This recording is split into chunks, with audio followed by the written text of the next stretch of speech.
All right, we'll start with the Mishnah on the bottom of Lamed Tes. Sure, a lot of us don't remember it anyway. We have the privilege of finishing Maseches Beitzah today. So the second last Mishnah, Misha yu perosav ba'ir acheres ve'ervu b'nei osa ha'ir lavi atzlo mi perosav. So lo yaviu lo. So what happens is, a man lives in one city, he has fruits in another city. Lamed Beis. Lamed Beis at the bottom. Lamed Tes Lamed Beis on the bottom. We're going to do the Mishnah. So the case we have is a man is in one city, his fruits are in another city, and they're outside of the Tchum. So what happens is, the men in the other city, they make an Erev Tchumin, meaning, so they're able to go to the man who owns the fruit. So lo yaviu lo, they're not allowed to bring him his fruit. And then Rashi explains why not. Rashi explains, lo yaviu mi perosav, you cannot bring him from his fruit. Hoil vehu lo irev l'sham, since the man who owns the fruit didn't make an eruv to get to the place where his fruit are, he's not. So the people in the other city cannot bring the owner of the fruit his fruit. Rashi concludes the hakol karagle haba'alim. Everything, his possessions follow wherever the man can go. So since this man who owns the fruit cannot go to the city where his fruit currently are, he did not make an eruv to allow him to go to that city. So the people are not allowed to bring him his fruit. However, the Mishnah continues, V'im irev hu.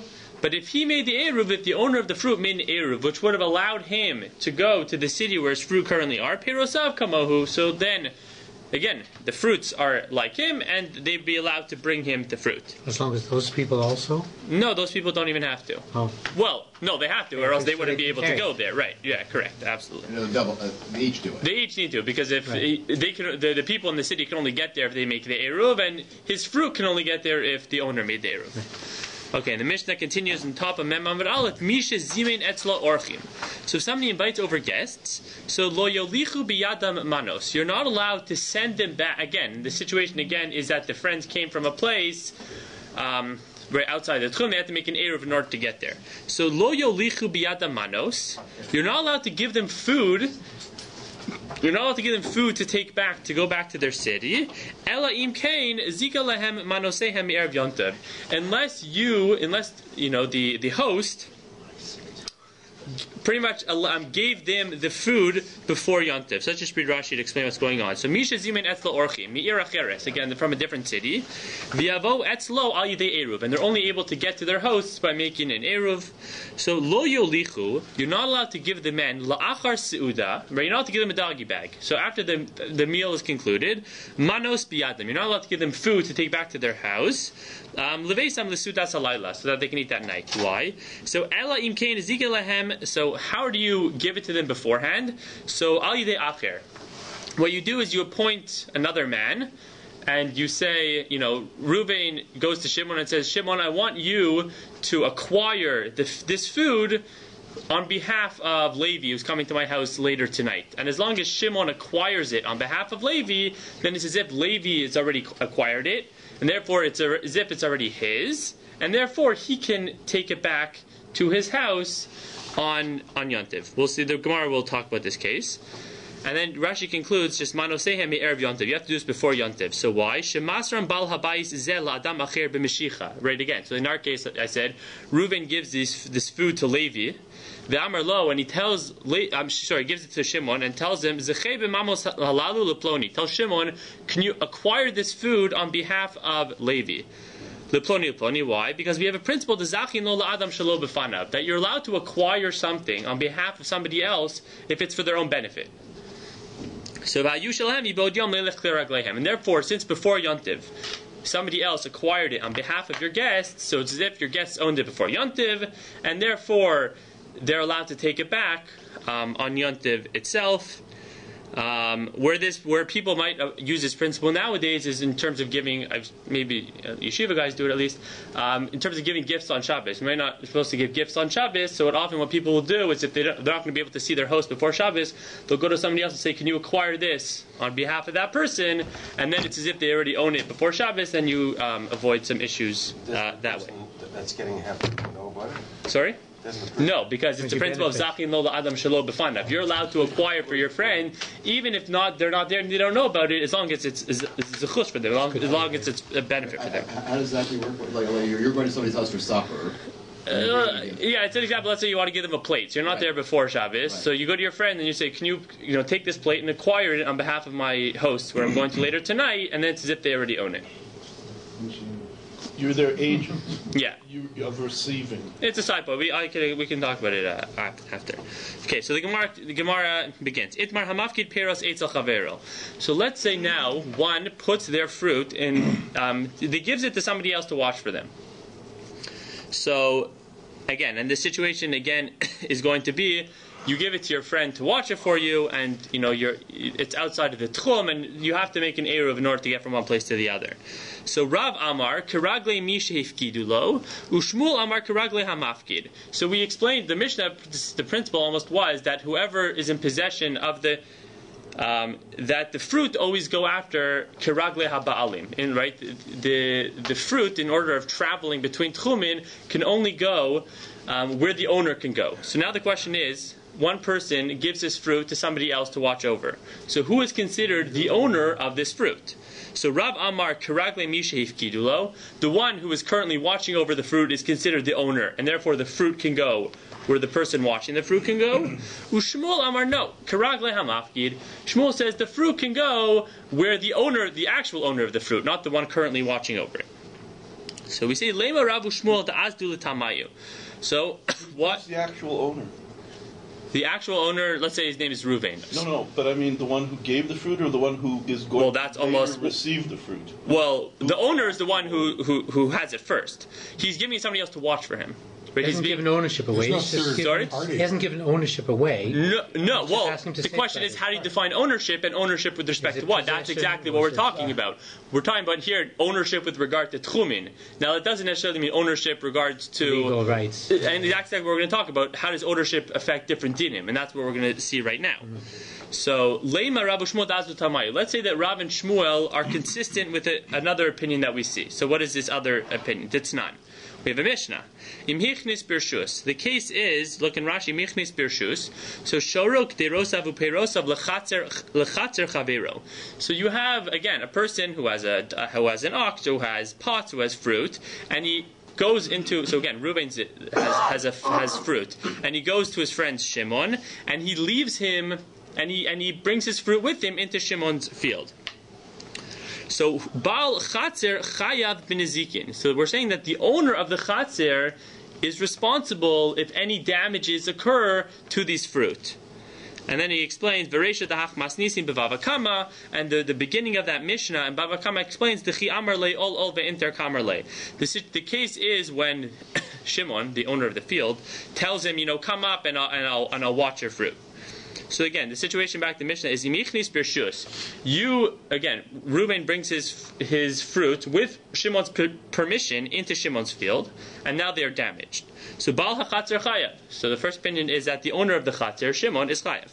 Rabbi Omer, no.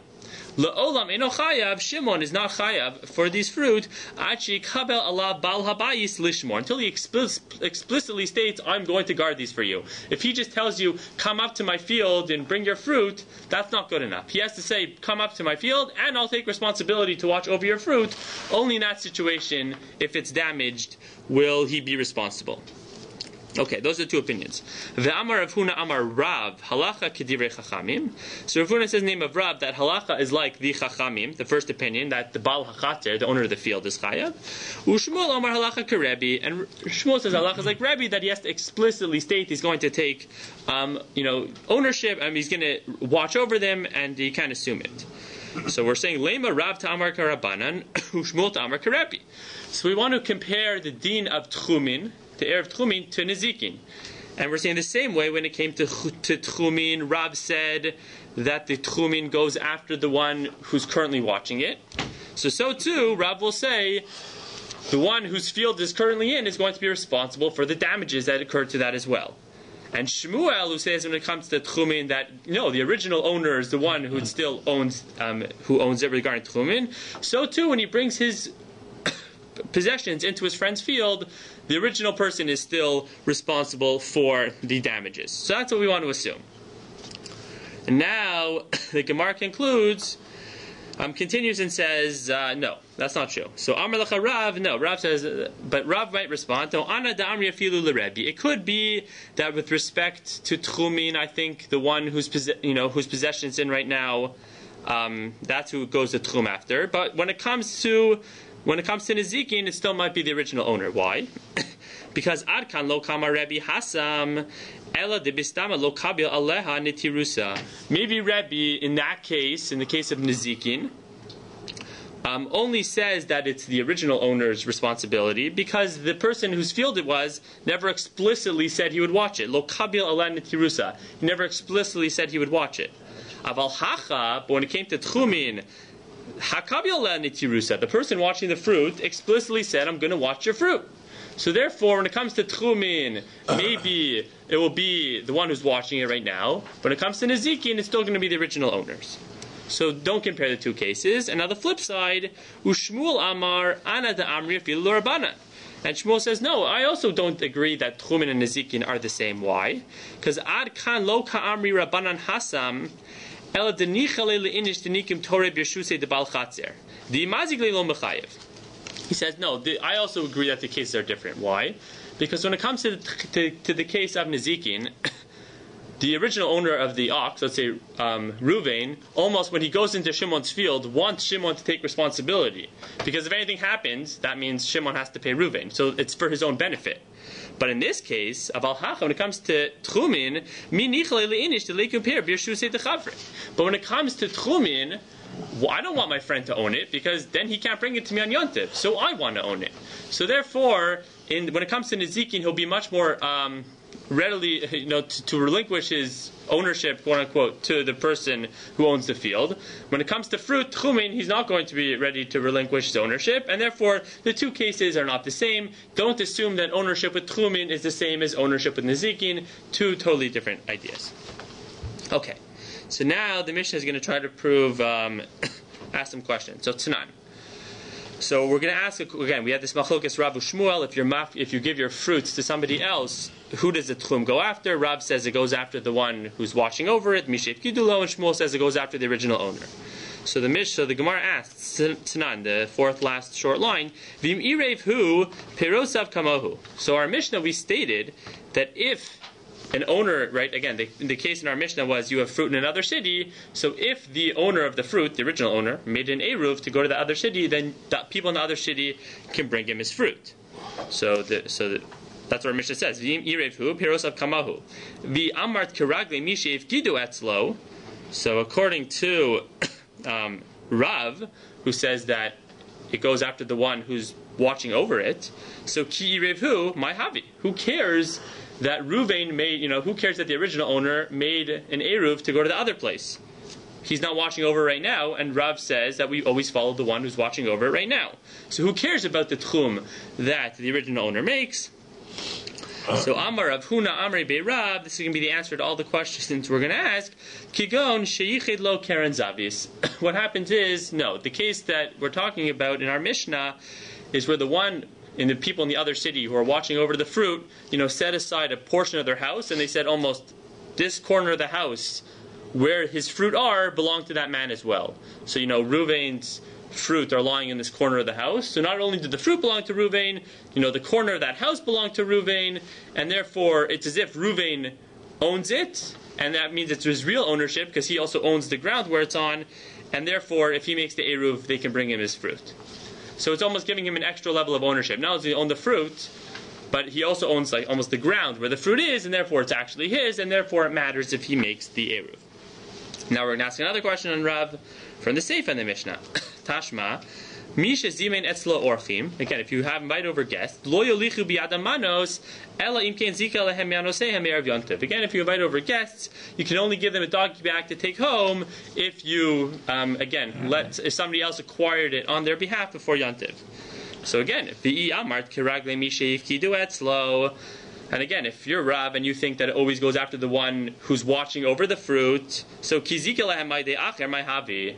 who cares that the host, asked Shimon to acquire it on behalf of Levi? The fruit is still in the possession of the host. So who cares that somebody else acquired it? He's watching it, and Rav says it was always Misheif Kidu Etzlo. Seems to be a problem on Rav. Our Mishnah seems to contradict Rav. So Hachanami, we gave the same answer, but this one's even a bit more problematic to understand. Kevan Shezika Lehem Aidei Acher, since somebody else acquired it on their behalf, Kimi Sheyichid Lo Karen Zavis Dami. It's not even that he actually owns a portion of land, it's as if he owns the land as well. So we're applying this principle of, well, if you own the land where the fruit is, then it's as if he owns it, and therefore, if he makes the tchum, that's okay. If he makes the eruv, it's okay. But this is even, I think, more problematic in the first case, because here we're not actually saying he owns a piece of land. We're saying kimi sheyichid. It's as if he gave him a portion of the land as well. Okay. And the third answer they give, V'i ba'is ema, or maybe you'll say, no, zika shaini. So what does that mean? If you look in Rashi, zika shaini. The Rashi is, if you look in the Gemara, it's where the last short line, the first wide line, so that's what the Rashi is, zika shaini. Shaharei, maybe the case of when you give it to somebody else to acquire it on their behalf, that's totally different. Why? Because the whole purpose of letting somebody else acquire it on their friend's behalf is for the purpose of tchumin. There's no other reason somebody would do that. And since that's the whole purpose for making this kinyan, allowing somebody else to acquire it on their friend's behalf, so maybe we'll say in that case, we'll follow the tchum of the guests. But in normal situations, Rav would say it follows the tchum of the person watching over it. So the whole purpose of this, of your friend again acquiring it for the other person, is for the purpose of tchum. So since that's the whole purpose of it, we'll say, in that case, fine, it will go after the owner of the fruit. But in normal situations, Rav would say that it still follows the one who's watching over it, not necessarily the owner of the fruit. Okay, now we're going to bring a story which we think is related to our case, and we'll end up rejecting it and say it's not related. So Rav Chana bar Chanilai tala bisra be'avra didasha. So Rav Chana bar Chanilai, he hung a piece of meat on his door. So Rashi explains that he's talked tala bisra be'avra didasha beveis ushpa zichne. So he was at an inn. He was staying at an inn, and he took a piece of meat, and it was hung. The meat was hung on the door of the inn.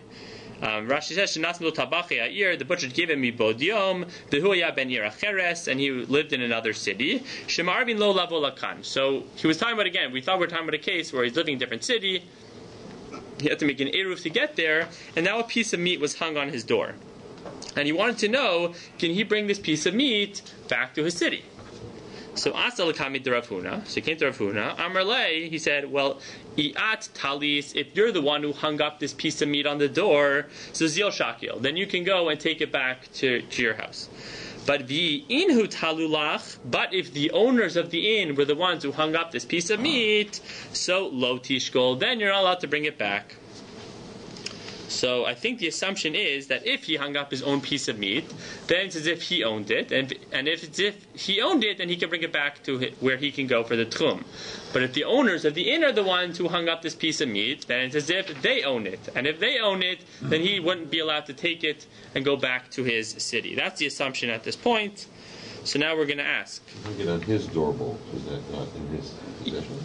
Well, that's what we're going to have to see. So we're saying ihu tala.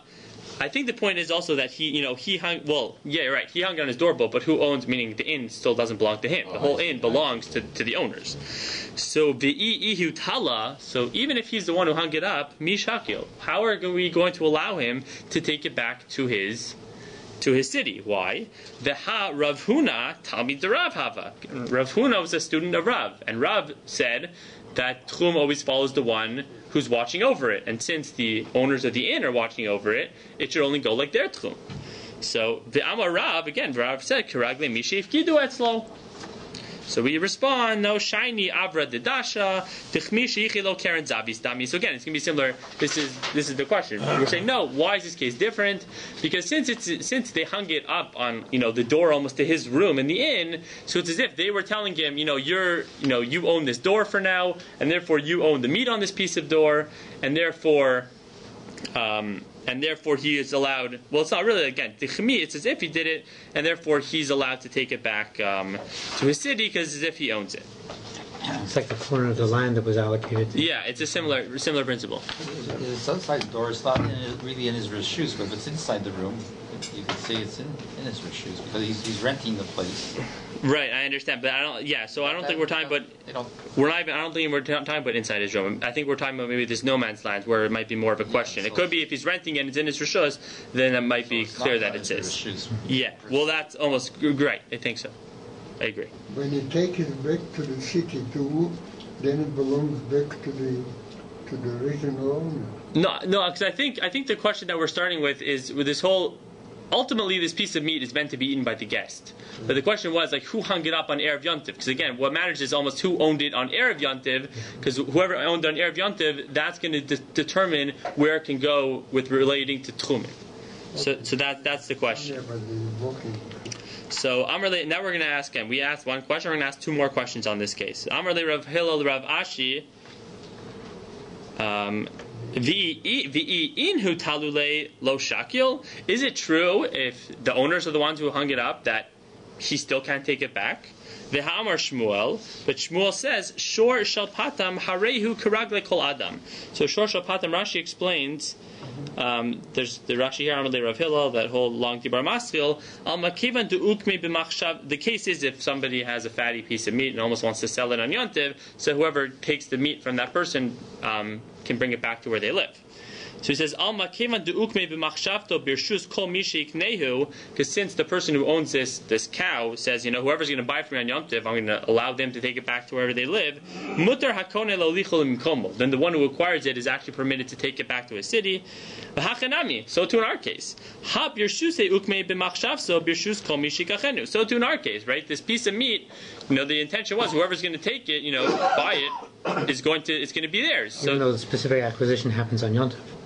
Yeah, meaning this, right? This is allowing that case, correct? So what we're saying is that even though the owners hung up this piece of meat, ultimately they intended for the guest, who is Rav Chana Bar Chanilai, to eat it, and therefore he can take it back to wherever he goes. It's a commercial transaction, like the one who fattens cows in order to sell them, rather than the one who's just pasturing his own cows. We had that a few daf back. Okay, right, but I think the reason is because you have intention all along to sell it. Right, absolutely. Okay, thank you. And then we have a third question back to the Gemara. So, or I think we have two more questions. Amarle Ravino Ravashi vi inhu talule. And again, if the owners hung it up, lo shakil, is it true that they can't take it back? V'hama Rabba Bar Bar Chana Amar Rabbi Yochanan halacha k'Rabbi Dosa. So we have an idea that they paskin that halacha is like Rabbi Dosa. If you look in Rashi, what's the case? The Amar Harehu Karagle Haroeh. That we say that it goes after when we talk about animals, we're saying it goes after the shepherd, the one watching over it. Alma Kevan de Ein Roeh Ba'ir Elahu. Right, since he's the only shepherd in the city. Va'anan Tzahadi the Chol Mishi Yeshlo Behemo. And since we have an assumption that anybody who has a behema, Daito Shetehei Karaglav. Right? Again, there's one shepherd, I guess, who watches over everyone's animals. So everybody in the city, has in mind, well, I want my animal to go wherever the shepherd can go. Amrinan Basrei Azla. Therefore, we allow it to follow the shepherd. Certainly in our case, Dukmua Behedja Birshuse. Right? So too in our case, where again the owners intended for it to go to Rav Chana Bar Chanilai, but Daita Didei Talule, and they hung it up, to be his. Certainly, he should be able to take it back. And now another question, Amarle Rav Ashi Rav Kana, V'ihnu talule. And is it true that if they hung it up again, lo shakil, they wouldn't be able to?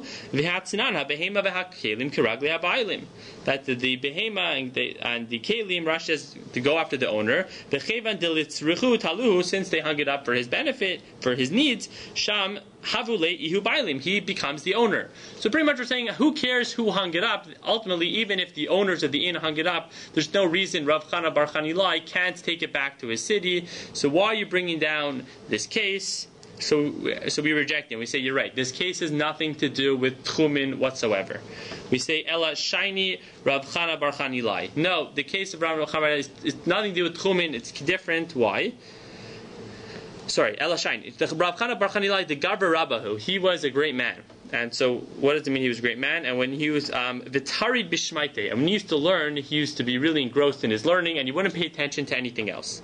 The hachi kamerle, and therefore, here's what Rav Huna was telling him: I'it talit. So again, the principle that we're now dealing with is nandu tchumin. The principle now we're dealing with is basar shenis alim min ha'ayin. There's a principle if you have meat, and then the meat you don't see the meat, right? Somehow you have a piece of meat, then you turn your head, and 5 minutes later you come back and you see the piece of meat. You're not allowed to eat that piece of meat. I'm pretty sure the Gemara, I think in Chulin, explains the reason for it is you're actually concerned that the ravens came and ate your piece of meat and brought in a piece of non-kosher meat and put meat there. So basar shal minayim you can't eat, but you are allowed to eat if there's a siman. If there's a siman on that piece of meat, if you made a mark, and therefore you see the siman, when you turn your head and you come back 10 minutes later and the siman's still there, then you can eat the piece of meat. So the case is right. So the case is shiny Rav Chana Bar Chai de Gavar Rabba who b'tarid b'shmaite v'hachi kamerle i'at talit. If you're the one who hung it up, so is l'cha siman begave, meaning it's clear that you have some sort of siman. You know how you hung up that piece of meat. Below masachta daitach mine, and you wouldn't have removed your doubt from that piece of meat. So zyoshkol, and therefore you'd be allowed to take it back. No issues. You don't have to be concerned about basar shenis alim min ha'ayin. V'inu talulach, but if they're the ones who hung it up for you, you probably never took a good look at that piece of meat. You don't really know what it looks like. They did all the work for you. You knew you would take it the next day. And again, since he was so engrossed in his learning and he wasn't paying attention to anything else, masach the daitach, you probably were concerned about that piece of meat. The lotishkol, you're not allowed to take that piece of meat back to you. So we thought this, again, the reason we brought down the story, we thought it was related to tchumin.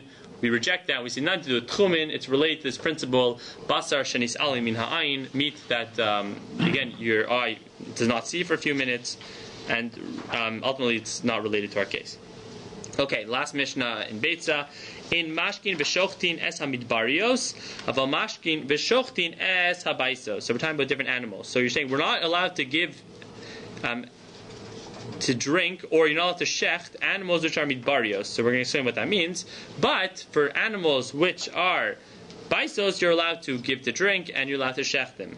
So eluhain baisos. So what's again bais from the word bais from the word house, and midbarios from the word midbar from desert. So eluhain baisos. What are those? What's an animal that falls into that category? Halanos ba'ir, the ones who sleep in the city. So the ones who are close to home. So the ones who are close to home, you can give to drink and you can shecht. But midbarios, the ones who are halanos be'efer, the ones who go lie out in the dirt, in the field, whatever, they're far away. So those you're not allowed to shecht on Yontif. The reason for this, Rashi explains, in mashkin v'shochtin, that's midbarios, mishum muktzah. We're assuming that they are muktzah. Uvigmar mefarish amay nakat mashkin. Okay. The Gemara now asks, the first question the Gemara asks, lama li lemeimar mashkin v'shochtin. Why if all we're concerned with is shchita, then why do we need to say that you're not allowed to give them to drink and shecht? I think maybe the question is twofold. Why need to mention two different things? And furthermore, maybe giving them to drink, you might not even be a problem with muksa. You're not touching them. But either way, why need to stress two things? Just tell us, can't shecht them, and the reason is muksa. Why bring in mashkin? So Gemara just answers, Milsa agav orche kamashmala. No, they're just has nothing to do. This isn't a halachic statement. This is just almost just advice. Why? To lishke inish behemto, you should give your animal to drink before you shecht them, v'hadar lishchot, and then shecht them, mishum sircha demashcha, because I think then if you get them to drink before, then the skin doesn't stick as much to the, I don't know if it's to the knife, I'm not exactly sure what they're concerned about, but something is sticking to something else. It's easy to skin later. I'll take off the skin after. It's not to do with the shechita itself. So if you get them to drink before you shecht, it'll be easier to take off the skin. The chicken is the same thing. If you give them to drink, it's easier to take. Okay, there you go. So that's good proof. So this isn't a halachic statement. This is just a good advice. Okay, Gemara continues. Tana Rabbanan, Eluhain midbarios ve'eluhain baisos. So again, we're going to give further distinction. How do we categorize these animals?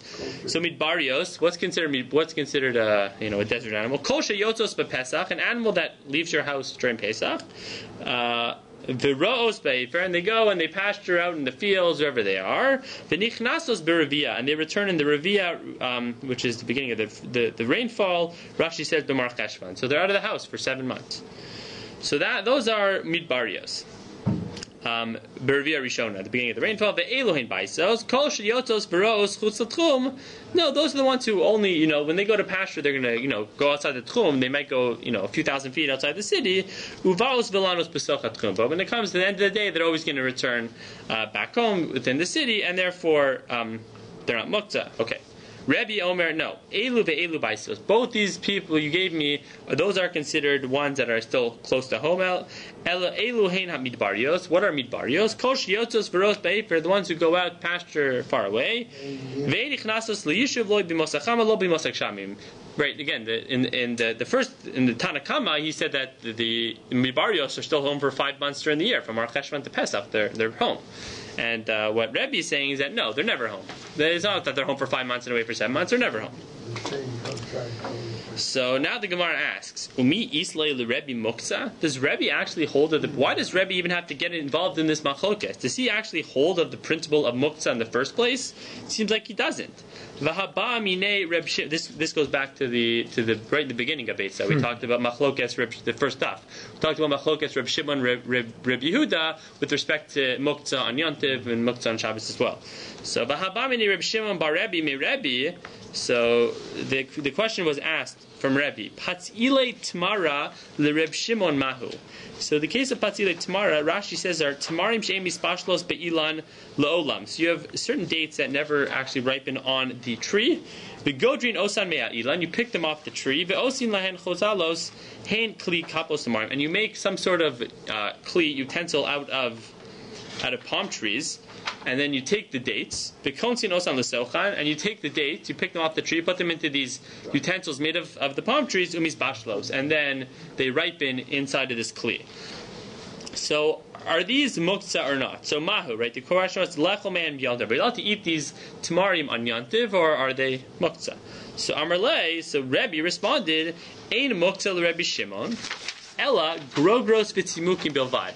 Reb Shimon only believes that there are two, that you believe nothing is muktzah. You only have muktzah when it comes to drying the figs and drying grapes on your roof. Because Rashi explains grogos b'tzimukin. Why?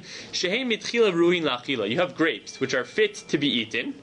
Behu dacha osan b'yadayim. And you specifically said, I don't want to eat this as a grape. I'm putting it onto my roof, and I want it to dry there. So you're taking something which is fit to be eaten, fit to be consumed, fit to be used, and you're, actively putting on your roof and saying, I don't want to use this because I want it to dry out.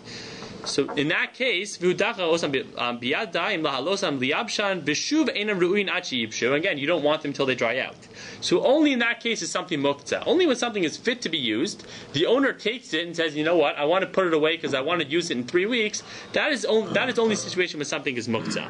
Aval elu, when it comes to these dates that you're putting in this utensil made out of palm tree, lo dachos an biyadayim.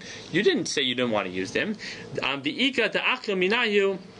Right, again, and therefore you'll be allowed to eat from them. So Rebbe responds that they're not a problem of muktzah. So again, we just said that Rebbe responds here that there's no issue of muktzah except the grogros b'tzimukin. So if that's true, then why is Rebbe trying to change the classification of midbarios and baisos? He thinks it's all mutter because he doesn't think there's any problem of muktzah. So who cares? So we give 3 answers. So ibais ema. First answer is haninami ke grogos v'tzimukin dami. First answer is no, that when it comes to midbarios, those are similar to grogros and tzimukin. I guess there's assuming because maybe they come home sometimes and then they're leaving, it's similar because theoretically they're fit to be consumed and then they're going away, so therefore they're going to be similar in that respect. Eventually you're going to shech them, even if they're never home. Right. Tzmukim, eventually you're going to eat them. No, but the but the more important principle is that grogos tzimukin is that they are fit to be consumed, and then you actively, almost push them away and say, I don't want to use them for a month from now until they dry out. It's hard to, the Gemara is saying that the midbarios are similar. It's hard to see where he's actively pushing it away. Where is he actively pushing it away? The fact that he lets it go. So maybe the fact that they walk away is good enough. That's obviously the principle that they're saying. Some parallelism. Right, that's answer number 1. So answer number 1 says that you're right. Rebbe doesn't really believe in muktzah, only in very limited case. But this midbarios fits into that very limited, those limited cases of muktzah. The ibais ema no. The dvar of the Rebbe Shimon kamar v'lei lo svirle. Again, if you look at the question, the formulation, the question was asked from Rebbe, would Reb Shimon think that these are muktzah? So Rebbe responds, Reb Shimon wouldn't think they're muktzah, but that doesn't mean that Rebbe agrees with Reb Shimon. And therefore maybe Rebbe disagrees with Reb Shimon, and therefore he would then get involved in the muktzah discussion in our case. And v'ibais ema, and third of all, l'divrehem derabanan kamar lehu. Maybe his answer is all for the opinion of Rabbanan, meaning, lididi ein muktzah. I don't believe in the principle of muktzah. El lididcho, according to you, Rabbanan, Odoli mihas, at least agree to me that hecha the yotzos veros bepesach nichnasos berevia rishona the Beitzah hein. I don't think anything's muktzah. So, but at least according to your opinion, you think there is a concept of muktzah. At least agree to me that the animals that are home for 5 months during the year are considered Beitzos, and therefore you'd be able to shech them. V'amr Rabbanan, the Rabbanan say, I don't believe that. No, bibarios saying they disagree and they think we think those are bibarios. You wouldn't be allowed to shech them or give them to drink on Pesach. Hadron Lach Peros, Beslika, Masechet Beitzah.